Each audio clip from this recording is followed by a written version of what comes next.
আসসালামু আলাইকুম। সত্য কখনো চাপা থাকে না, সত্য একদিন প্রকাশ হয়। শেখ হাসিনা একটা বক্তব্যের মধ্যে বলছিল যে ভারতকে আমরা যা দিয়েছি চিরকাল ভারত মনে রাখবে। ঠিকই বলছেন। আমরা কখনোই বুঝতে পারিনি আপনি ভারতকে যা 17 বছরে দিয়েছেন না, তা চিরকাল ভারত মনে থাকবে। তবে আপনাকে বাংলাদেশের মানুষেরা, জনগণেরও মনে রাখবে আপনি কেমন ধরনের স্বৈরাচার ছিলেন। আপনার বাবাও ছিল যা, আপনিও হয়েছিলেন তাই। আপনাকে হযরত শেখ হাসিনা নামে উপাধি পাইছেন। আপনি যে কতটা অশিক্ষিত মূর্খ সেটা আপনি নিজেও জানেন না। যাই হোক, 17 বছর ধরে বঙ্গোপসাগর থেকে গ্যাস উত্তোলন করতেছে ভারত। এইভাবে দেশের সম্পদ পাচার করতে আসছিল।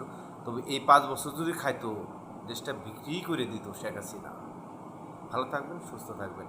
তবে আমাদের বাংলাদেশকে ভালোবাসবেন। বাংলাদেশে কোনো সম্পদ ভিন্ন দেশে নিতে পারবে না, সেদিকে আমরা নজর রাখবো।